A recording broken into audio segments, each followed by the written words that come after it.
많이 왔어요. 지금 역대상까지 왔어요. 한 10월, 9월, 10월까지가 구약이 끝날 것 같고요.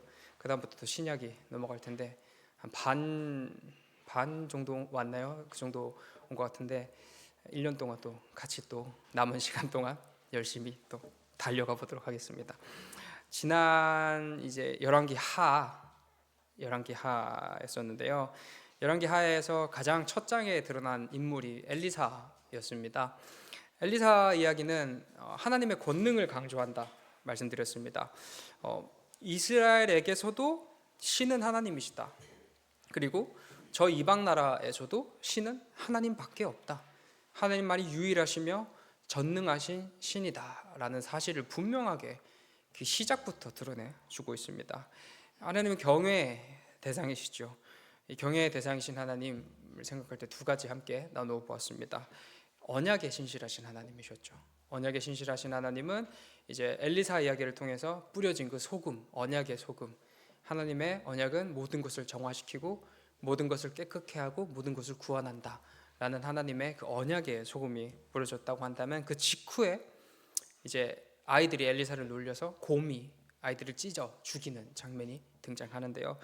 언약을 훼손하는 자로 가리키고 있습니다. 언약을 훼손하는 자, 이와 같이 엄격한 심판을 받게 될 것이다.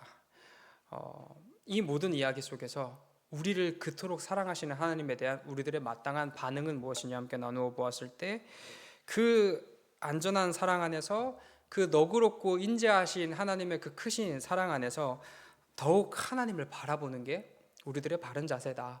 열왕기 하를 통해서 무엇이 드러나고 있느냐? 우리는 예배함으로, 하나님을 찬양함으로, 경외함으로 나아가야 된다. 이게 그 무서움의 대상이라고 해서 벌벌 떠는 그런 존재가 아니라 두렵지만 사랑하는 것, 두렵지만 존경하는 것. 여기 두렵지만은 무례히 대하지 말자라는 의미가 포함이 되어 있다 생각합니다.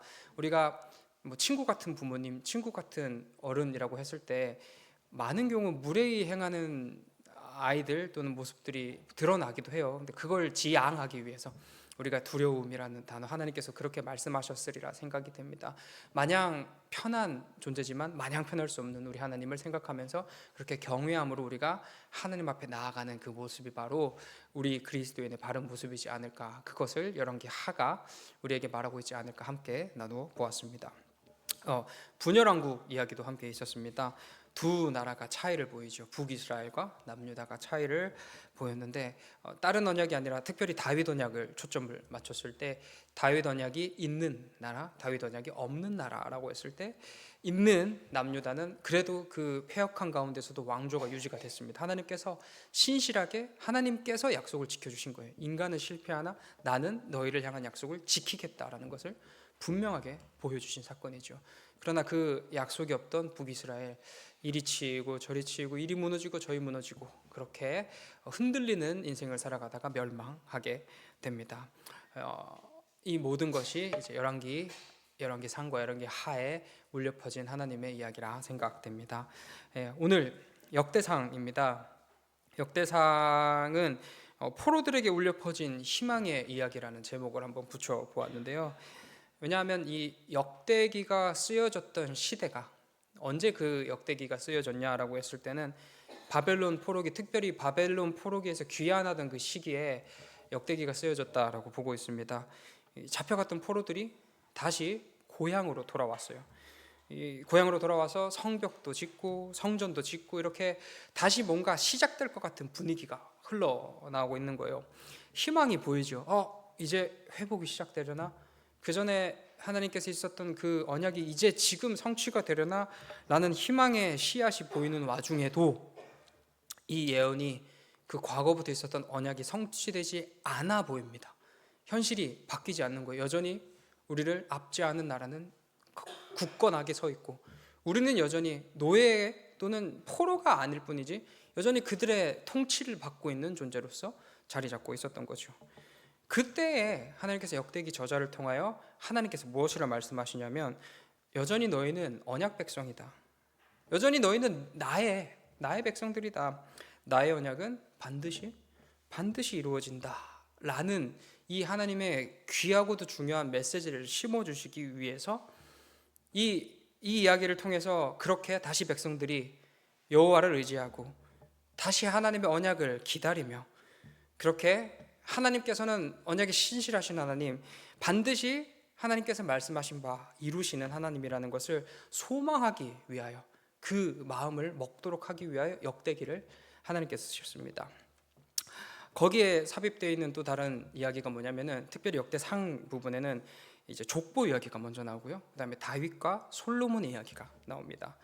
이 족보 이야기는 어디까지 이어지냐면 아담에서부터 아담까지 이어집니다. 아담부터 포로 귀한 자들까지 다 모든 이야기가 그 족보 이야기에 담겨 있는 겁니다. 이 족보 이야기가 성경에 담겼을 때 많은 경우 어떤 걸 의미하냐면은, 이 족보가 닿아 있는 그곳까지 너희가 하나님의 백성이다라는 거죠.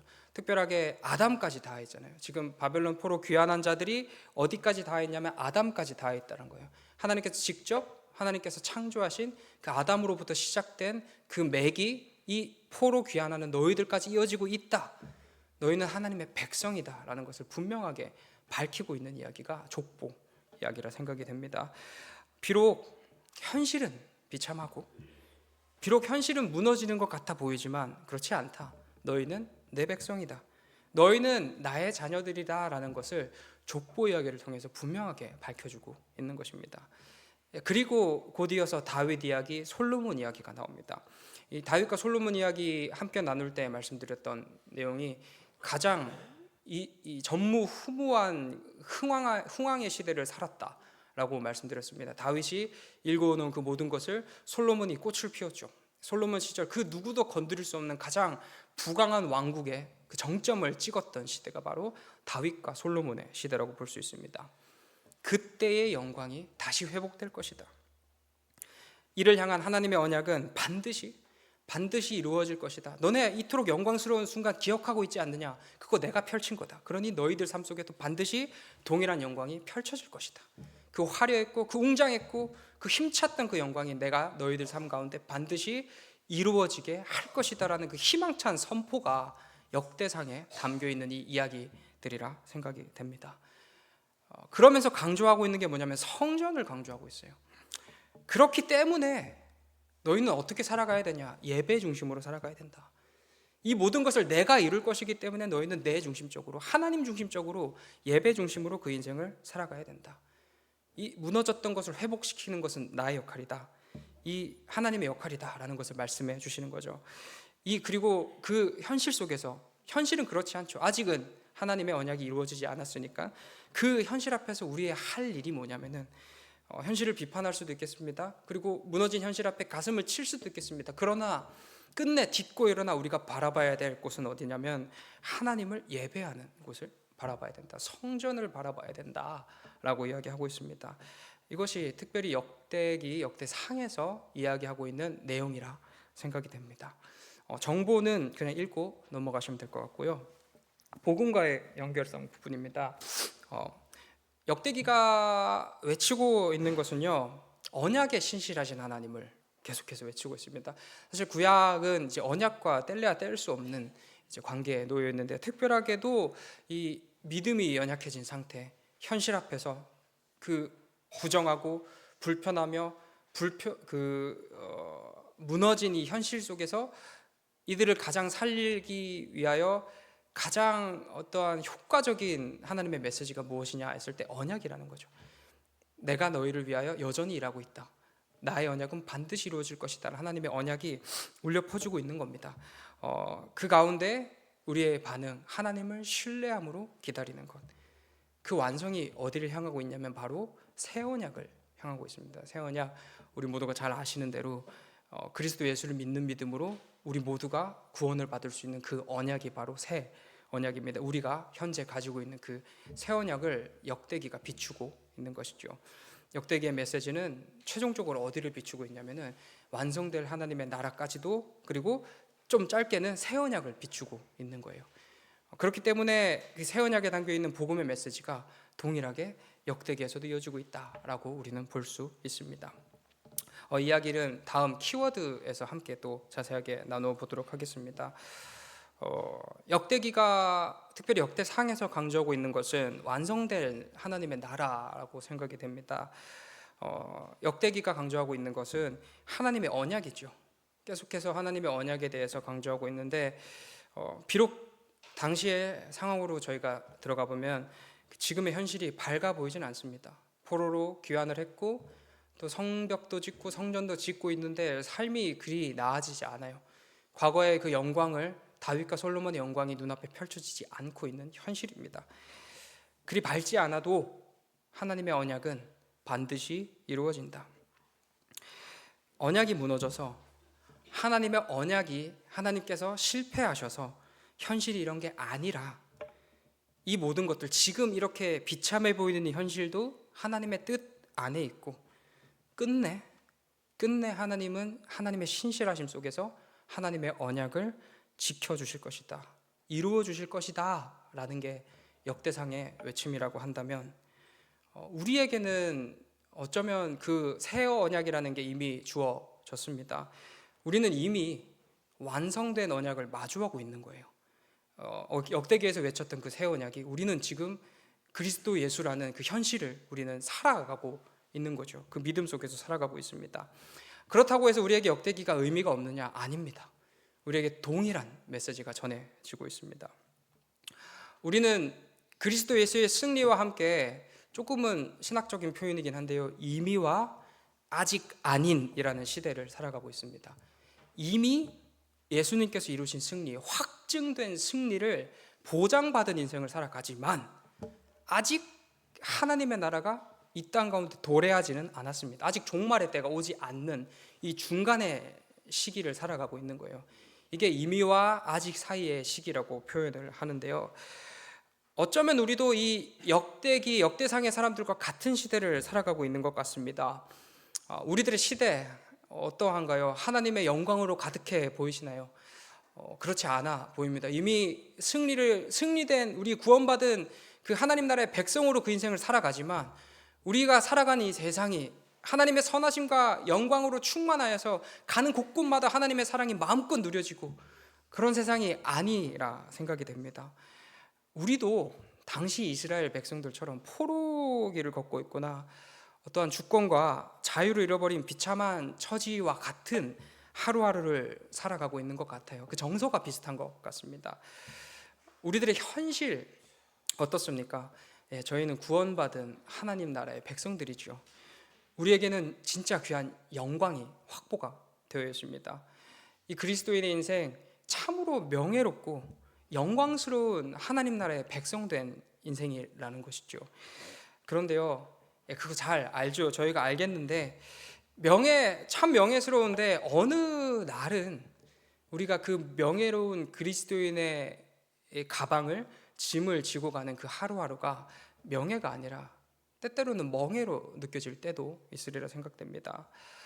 우리가 그리스도인으로 이 세상을 살아가지요. 하지만 힘든 일, 속상한 일, 눈물 나는 일 많이 겪습니다. 고통도, 고난도, 슬픔도, 눈물도 우리를 떠나지 않습니다. 여러 가지 일들이 우리를 힘들게 할 것 같습니다. 특별히 자주 말씀드리지만 저희가 그리스도인으로 살아간다는 것, 평탄한 길은 아니라 생각됩니다. 그 자체가 이미 죄와 최선을 다해서 씨름하고 싸워내야 되는 싸움의, 전쟁의 시간이 그리스도인의 시간인 것 같습니다. 우리와는 전혀 다른 저 세상이죠. 하나님께서 만드신 세상이나 죄로 물들어서 지금 이곳을 벗어나 문 열고 나가는 저 세상은 우리와는 전혀 다른 세상입니다. 갈등이 빚어질 수밖에 없는 세상이죠. 이 갈등 속에서 저희는 구별이라는 것을 계속 살아내야 돼요. 그리스도인으로서 구별된 하나님 백성다운 인생을 계속 살아내야 되기 때문에 힘들 수밖에 없다 함께 나누었던 것 같습니다. 또 한 번 더 생각을 해봤는데, 한편 어쩌면 우리 마음속에 있는 생각 중에 하나인데요, 참 교묘하게 우리를 더 힘들게 하는 게 뭘까라고 생각해 봤을 때요, 같은 그리스도인들 사이에서 느끼는 감정들이라 생각이 들었습니다. 저기 있는 저도 그리스도인이고 나도 그리스도인이죠. 우리는 같은 그리스도인이죠. 그렇기 때문에 우리가 대외적으로 저 세상과 죄와 싸워야 되는 내용은 같습니다. 우리들의 적은 같아요. 같은 그리스도인이기 때문에. 하지만 나 말고 저기 있는 저 사람은 이 세상에서 풍성히 누리는 것 같아요. 저 사람은 고통도 없이 매일매일 행복하게 살아가는 것 같고, 저 사람은 하는 일마다 순탄하게 넘어가는 것 같고요. 저 사람은 체력도 좋아서 매일매일 교회 와서 열심히 섬깁니다. 그리고 매일매일 행복이 떠나지 않는 사람처럼 보이는데, 반면에 나의 인생은 그렇지 않아 보이는 경우들도 있으리라 생각됩니다. 나의 현실이 도와주지 않고요. 하나님께서는 가장 선하시며 딱 좋은 오늘을 주셨다고 하시지만, 오늘이라는 시간이 우리에게 있어서 견디기 너무나도 힘든 오늘일 수도 있겠습니다. 견뎌내는 시간들인 거죠. 비교하고 싶지 않은데 우리 마음속에 스물스물 올라오는 감정은 비교가 되는 현실입니다. 나는 이렇게 힘든데, 나는 이렇게 어려운데, 나는 이렇게 아픈데, 나에게는 이토록 절망스러운 일들이 가득한데 저 사람은 다르네? 저 사람은 너무 행복해 보이네라는 비교라는 마음이 우리 마음속에 어쩔 수 없이 자리 잡기도 할 것입니다. 그럼에도 우리 삶 가운데 하나님의 선하심이 있다, 하나님의 뜻이 있다, 계획이 있다, 정답이죠. 정답을 모르는 게 아닙니다. 우리가 정답을 몰라서 이겨내지 못하는 게 아닌데, 가장 깊은 우리의 현실, 우리의 진심을 한번 두드려 보았을 때 우리는 완벽히 잘 납득해서 하나님 감사합니다, 이겨낼 수 있습니다로 나아가는 게 아니라 진리를 바라보면서 그렇지, 저게 진리지, 견뎌내는 하루하루를 살아가는 거예요. 우리 삶이 완벽하게 잘 받아들여져서 납득이 돼서 하나님 힘이 납니다, 하나님 이렇게 하나님께서 함께 하시니 저는 현실이 이렇더라도 완벽하게 이겨낼 수 있습니다가 아니라, 우리는 그 하나님 바라보면서 견뎌내는 하루하루를 살아가는 것이죠. 이때에 이 현실 속에서 꼭 필요한 게 무엇이냐면 언약에 신실하신 하나님이라는 겁니다. 왜 하나님께서는 누구는 저 모습으로, 누구는 이런 모습으로 살게 하시는지 솔직히 저도 잘 모르겠습니다. 하나님의 자녀라고 한다면 딱 평균치 하나님께서 딱 정해주셨어요. 다들 비슷비슷하고 고만고만하게 살아가지고 대외적으로 힘차게 같이 으쌰으쌰하면서 싸우게 만들어주셨으면 딱 좋은데, 누구는 내가 보기에 저런 모습으로, 나는 내 인생은 왜 이렇게 비참한가, 이런 고뇌와 슬픔과 좌절과 우리들 사이에서도 그런 비교하게끔 만드는 그 감정들이 왜 놓여 있는지는 사실은 잘 모르겠습니다. 그러나 그렇기 때문에 우리는 더더욱 하나님을 바라볼 수밖에 없지 않겠습니까?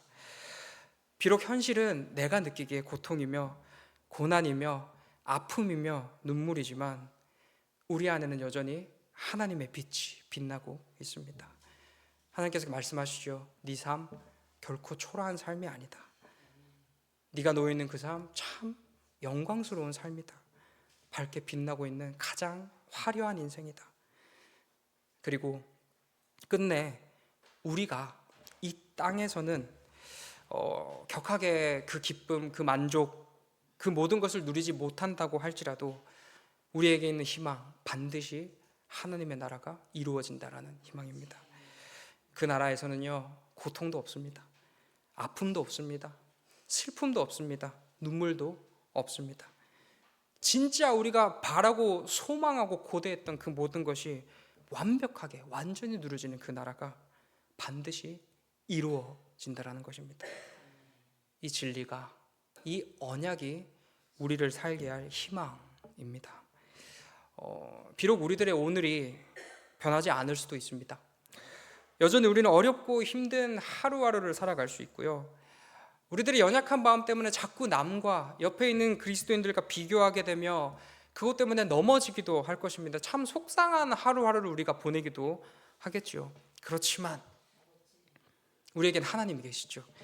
그리고 하나님의 나라는 반드시 이루어지며 반드시 도래할 것이며, 우리가 싸우고 있는 연약함을 포함해서 모든 부정함이 사라지고 참된 평안이 가득한 그 나라에서 우리는 영원토록 살게 될 것입니다. 그렇기 때문에 이 오늘의 이 역대상에서 외치고 있는 언약이라는 진리가 우리로 오늘을 살게 할 힘이 되는 것입니다. 그렇게 이 진리가 우리를 그리스도인의 인생으로 힘차게 넉넉히 걷게 할 우리들의 소망이 되리라 생각이 됩니다. 하나님께서는요, 우리들의 눈물, 우리들의 아픔, 우리들의 고민, 고난, 고통 모르시지 않으시는 하나님이십니다. 아시지만 우리를 그 시간에 두셨고, 왜 그러시는지는, 우리로 왜 하필 지금 그 길을 걷게 하시는지는 사실은 그 누구도 알 수 없으리라 생각됩니다. 어쩌면 성경의 그 수많은 인물들처럼 우리 육체의 시간이 끝날 때까지 지금의 고통이 계속 이어질 수도 있겠습니다. 그럼에도 그들이 괜찮았던 이유, 또 우리가 괜찮을 수밖에 없는 이유는 이 세상의 끝이 그곳으로 끝나지 않은 이기 때문입니다. 그 끝에는 하나님의 영광이 두 팔 벌려 우리를 마주하고 있기 때문입니다. 그날에는, 그 나라에서는 우리가 느낄 수 있는, 우리가 상상할 수 없는 가장 좋은 것, 가장 풍성한 것, 가장 평안한 것이 마음껏 누려지는 나라가 될 것입니다. 잠시 머무리 세상, 비록 그 잠시가 때로는 엄청 힘들지요. 우리를 눈물 나게 하며 우리를 넘어지게 하며 참으로 고통과 고난과 그 모든 부정함으로 우리를 몰고 갈 그때에 우리 모두 하나님의 나라 바라보시길 소망합니다. 반드시 이루어질 하나님의 나라, 반드시 완성될 하나님의 나라, 고통도 고난도 슬픔도 눈물도 없는 그 하나님의 나라가 반드시 이 땅 가운데 도래할 것입니다. 그리고 우리는 이미 구원받은 하나님 나라의 백성들입니다. 그 누구도 그 영광스러움을, 그 선물을 우리에게서 빼앗을 수 없습니다. 우리는 반드시 그 나라에 들어가게 될 것이며, 이미 우리에게 허락된 하나님의 나라 안에서 우리는 평안을 반드시 누리게 될 것입니다. 우리 진리 안에서 비록 오늘의 삶이 우리를 힘들게 하고 넘어뜨린다 할지라도 끝까지 견뎌내는 인생, 소망함으로 하나님의 언약, 반드시 이루어질 그 언약 바라보며 소망하는 귀하고 복된 그리스도의 인생 걸어가는 우리 모두 되시길 소망합니다. 기도하겠습니다. 사랑이 많으신 하나님 아버지, 때로는 여러 가지 이유로 혹 우리의 연약함 때문에 비교하고 좌절하며 넘어지기도 합니다. 주님, 그 연약함이 우리의 연약함이라 할지라도 때로는 너무 억울하기도 하며 속상하기도 한 그 하루하루를 보냅니다. 주님, 그 모든 시간 속에서 하나님의 언약이 반드시 이루어질 하나님의 언약이 우리들의 힘이 되길 소망합니다. 쓰러질 때 하나님의 언약 바라보게 하여 주시옵소서. 낙심될 때에, 눈물 날 때에 하나님만 바라보게 하여 주시옵소서. 하나님의 언약과 성전을 외쳤던 역대기 이야기처럼 우리 예배함으로 하나님 앞에 나와 우리들의 눈물을 쏟아놓고 우리들의 그 고통을 토로함으로 위로하여 주실 하나님 바라보면서 그렇게 하나님과 함께 걸어나갈 수 있는 우리 모두가 될 수 있도록 우리들의 마음과 생각을 지켜 주시옵소서. 감사드리며 예수님 귀하신 이름으로 기도드립니다. 아멘.